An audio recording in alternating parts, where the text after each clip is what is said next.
Hail and welcome, friends. Welcome back to another installment of Tales from the Mirror's Edge with everyone's favorite mirror ghost, Bloody Mary here. Bringing you true ghost stories from my childhood. 100% true. Believe them or don't, I don't really care. So let's jump into the first one. I think I'll start this one off with telling everyone about the TV situation at my old house. Where I grew up, I've already stated it was very haunted. And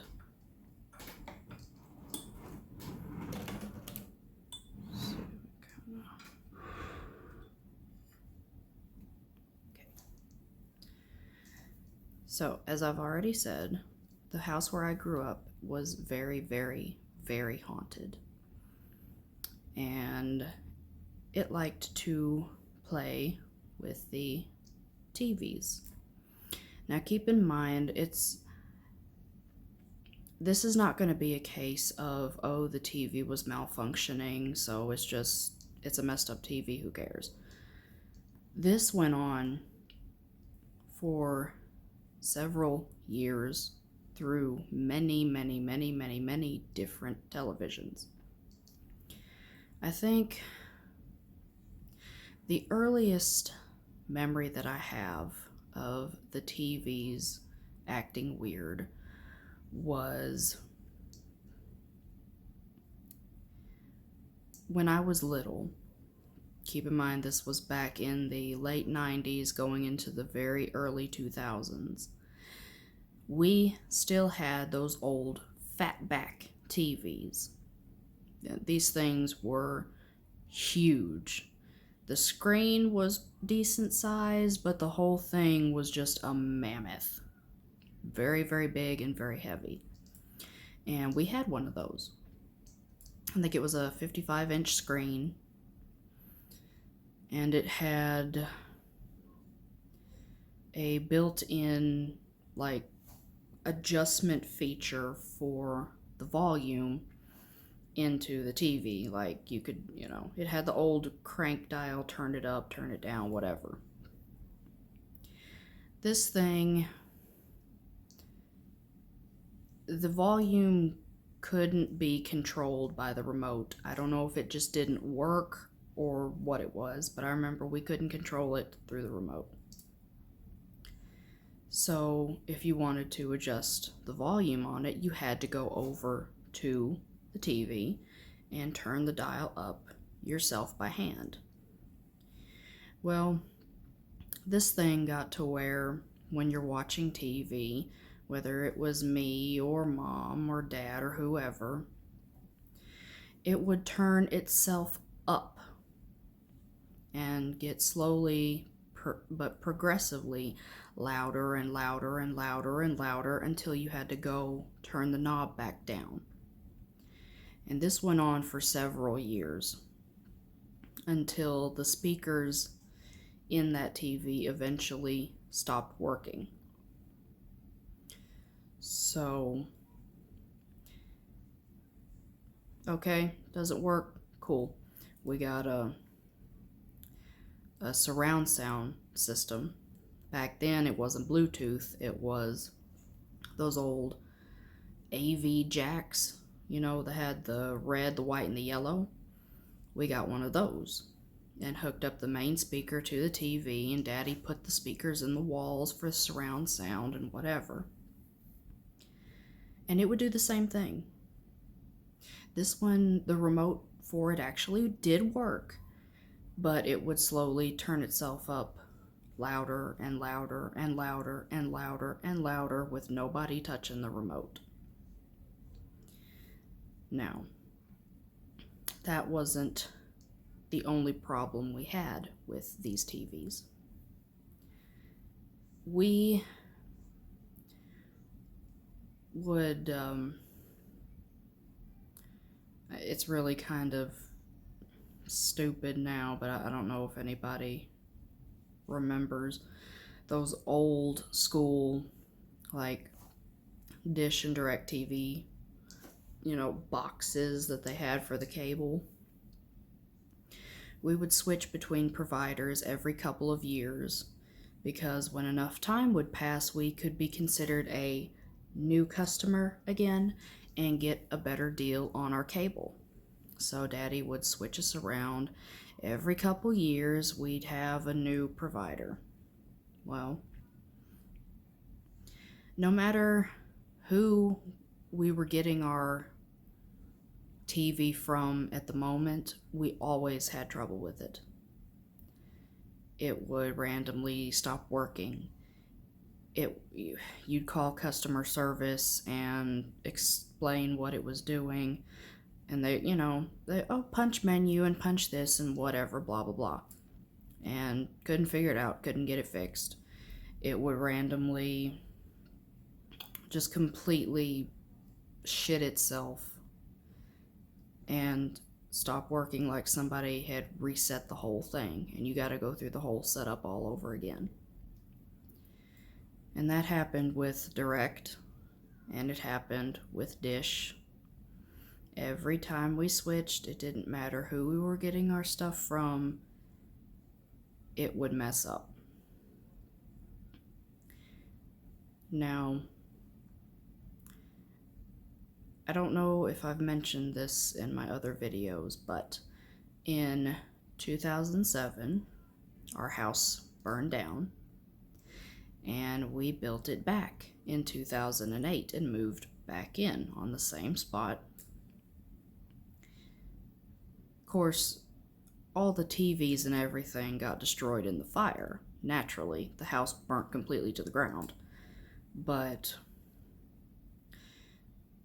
we got the insurance money, we got new TVs, put, all new stuff in there. Now, this was a time when the fatbacks were being slowly removed from shelves, but they did still sell them. And we got another giant screen TV that was a fatback, a newer model, but it was still a fatback. Got it for the living room. And me and my brother got a smaller TV for our bedrooms. They were both the fatbacks, but they were brand new. Got them at Walmart, brand new TVs, never even been taken out of the box. We get the cable guys out there. I think we had Dish at the time. They come out there, tried to hook up our stuff, and all the TVs went haywire. They were trying to get the stuff programmed in, and it would turn the system off, turn itself back on. It would switch channels on the TV. The setup wouldn't go through. They fought with these things and fought with these things for about an hour. They even went back out to their van and brought in new boxes for all the TVs. Took the ones they were trying to set up out and put the new ones in, and it was still the same problems. Couldn't get it to work, couldn't get it to work. They even went up on the roof to check the dish that they had just put up there to make sure it was getting a clear signal. Now, we've had trouble with electronics out there before, like I've said. So, Mom was going from the living room to my bedroom to my brother's room, checking the TVs to see if they could get any of them to work. And they had just so happened to put the dish on the house right above my brother's bedroom. So when they were up on the roof messing with the dish, she went back there to check the TV, and she heard them talking.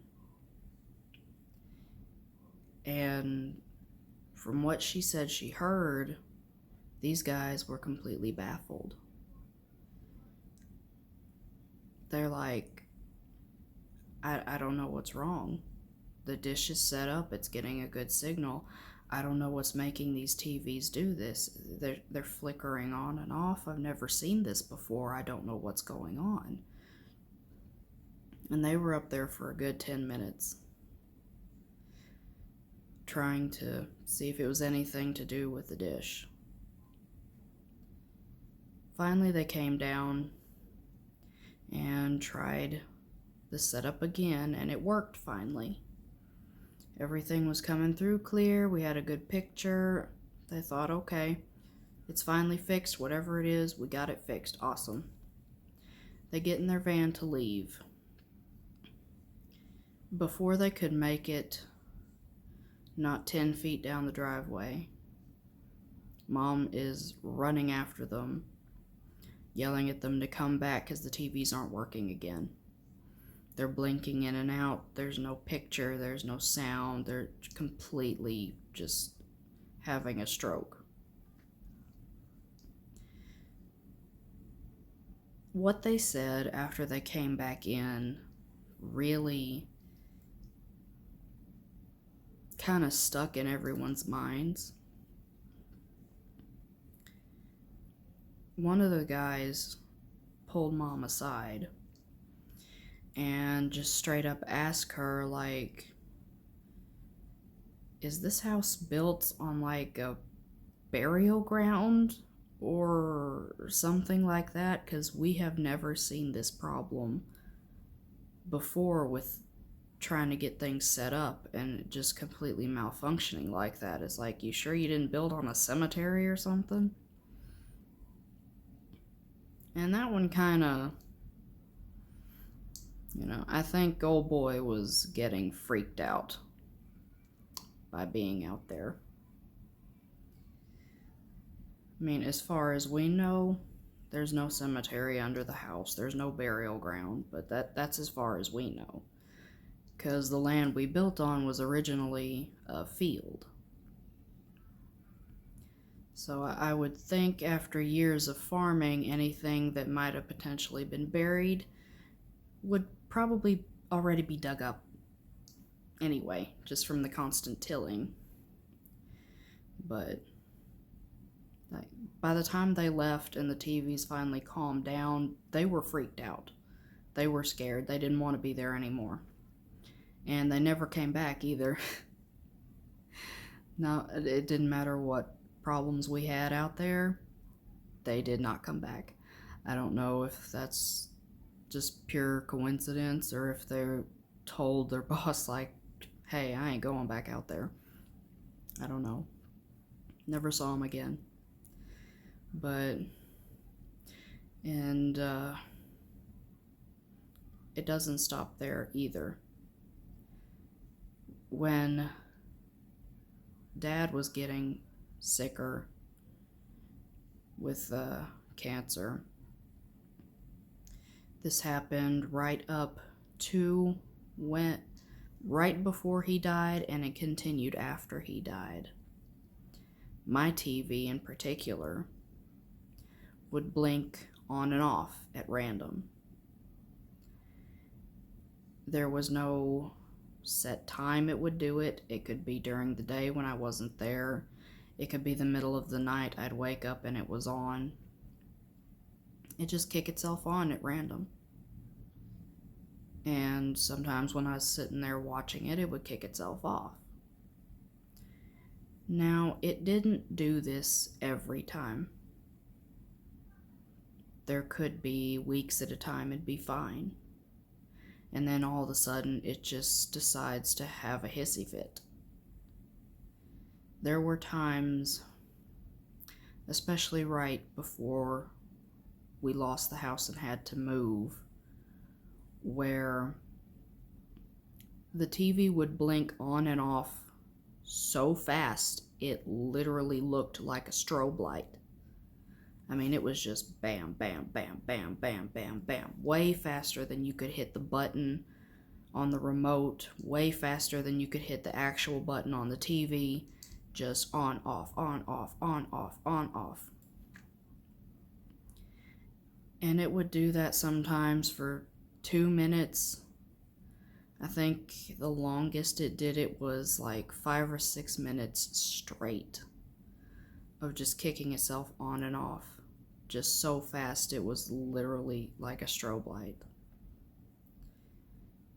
And then it would be fine. It'd eventually stop. I could turn it on and off like normal, sit and watch TV, and it was like it never happened. That was odd, definitely, and it was only mine. I mean, I don't know if you, I don't know if you can hear that. My cat's whining outside the door, but it was definitely strange. When we moved, we didn't want to take the big fat TVs with us, so especially mine because it was freaked out. One of my dad's old friends decided, well, I'll take it. You know, if it's messed up, I'll fix it, whatever. And I'll take it and use it. And they're like, okay, you can have it. We don't want it. Well, he took it home and there was nothing wrong with it. There was absolutely nothing wrong with it. He said it played fine, worked fine, didn't come on and off like that. No idea what we were talking about because it was fine. So, yeah, that was something, because it would freak me out because I would wake up in the middle of the night from being asleep and the TV would be on. And I'd turn it off, roll over, and it'd kick back on. So it was definitely weird. Now, we also had trouble with the smoke detectors. After we built the house back, we had like hardwired in smoke detectors throughout the house because we were scared to death of another fire. These things would go off at random. They would start beeping in the middle of the night, wake everybody in the house up, and they would stop. You could change the battery, it didn't matter. They would just chirp randomly. Most of the time it was always at night, and wake everyone up.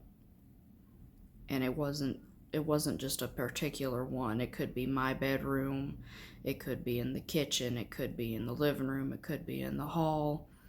And before we left, it was getting to be an almost daily occurrence, where every night we would get woke up by these damn things chirping. There was one night in particular when almost all of them were going off.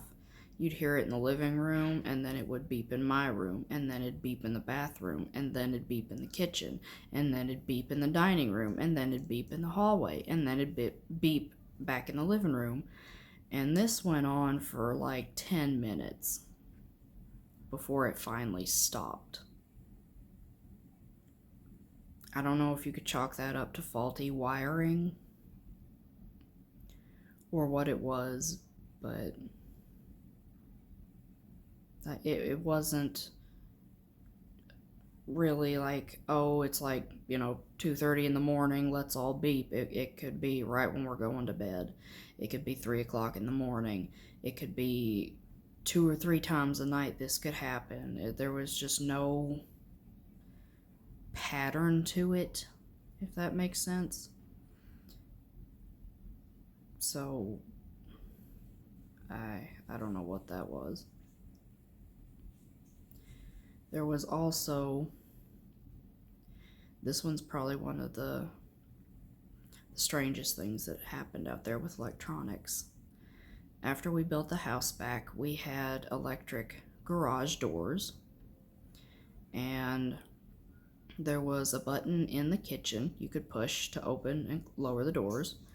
There was also a button in Daddy's truck and in Mom's car to open and close the doors.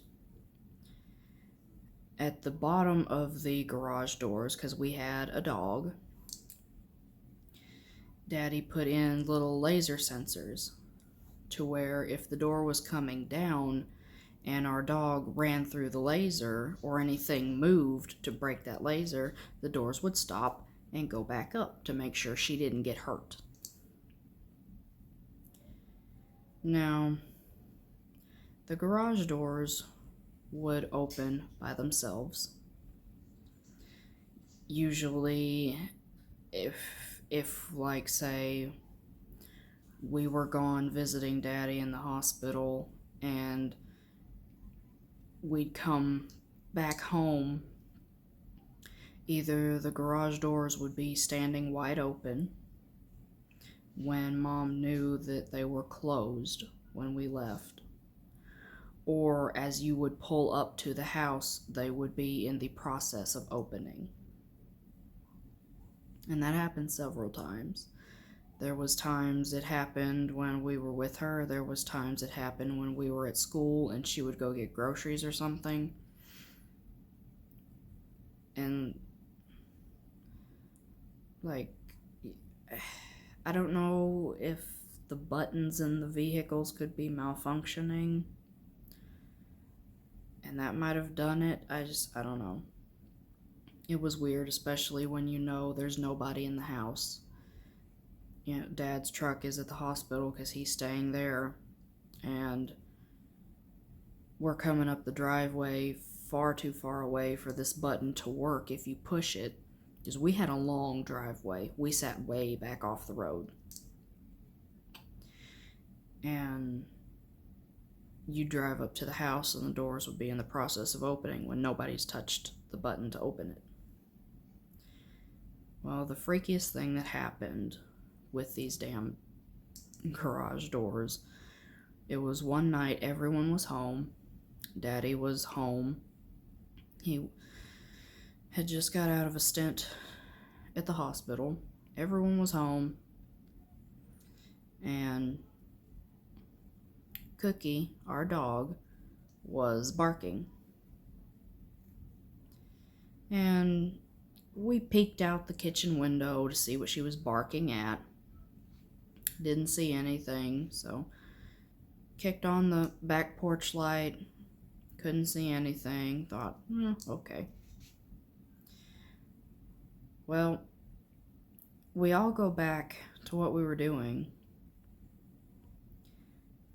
and we hear something. It sounds like a rumbling. And everybody's like, what the hell is that noise? It sounds like it's coming from outside. So we peek back out the back door, and the garage doors are lowering themselves. We thought, okay, whatever. I guess they needed to be closed for the night anyway, because it wasn't very late. It was only like 8 o'clock at night. And before they could finish lowering, they stopped and started rising up again. So we figured, well, the dog probably ran through there after a mouse or something. It ain't no big deal. Press the button again to make the doors go back down. And they got halfway down, stopped, and opened again. And so Daddy hit the button again. And same thing. They got halfway down, stopped, started opening again. At this point, he's getting mad at the dog because he thinks she's running through the beam, making this thing open when it's trying to be closed. So he turns on the back porch light and opens the door to yell at Cookie. She is on the back step, looking at the garage doors, just petrified. She's not moving. So he pushes the button again. They start lowering. You know, there's nothing there. There's no animals. There's no nothing. Cookie's on the back step. They get halfway down and go up again. And then they started raising and lowering by themselves. because before the door could get all the way up on that last one, it stopped about 2 feet from being fully opened and started lowering again. And it got almost closed and raised again. And before it could fully open, it lowered again. And then the lights in the garage were pulsing like a strobe light. The back porch light started pulsing like a strobe light. And the doors are just up and down and up and down and up and down, and the lights are going nuts. And nobody could figure out what the heck was happening. The dog was scared to death. We all just stood at the back door and watched what was happening, like, what do we do? What is this? Why is this happening? And why won't it stop? So the lights flickered and pulsed, and the door's going crazy. And we stood there and watched this for a good 5 minutes. And then it just suddenly stopped. The lights stayed on. The door fully raised up. And Mom and Dad went out there to look, see if there was anything in the garage. There's nothing there. There's no animals, there's no nothing. So they turned the lights off, came back in the house, and pushed the button. The doors went fully down. Cookie still hadn't moved from the back step.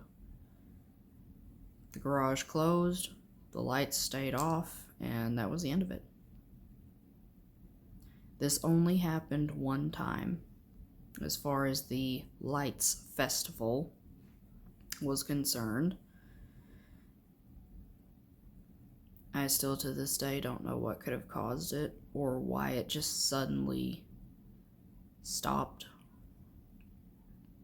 Because in my mind, if it had been faulty wiring, why didn't it happen like that before? And why didn't it ever happen again? It was just that one time that we had this freaking rave light show happening out in the garage. That one still sticks in my mind pretty fresh, just because it was so weird of just happening out of nowhere. But whatever was out there, it liked to play with the electric stuff, as most of the time spirits do. That's one hell of a way to get your attention, I'll tell you that. Very, very weird. So, I think that's going to wrap it up for this session of Tales from the Mirror's Edge. Since it is finally October, I will be coming at y'all with some more spooky stories. Hope you enjoy. And remember, don't look into mirrors in the darkness. You never know what could be looking back. Stay spooky.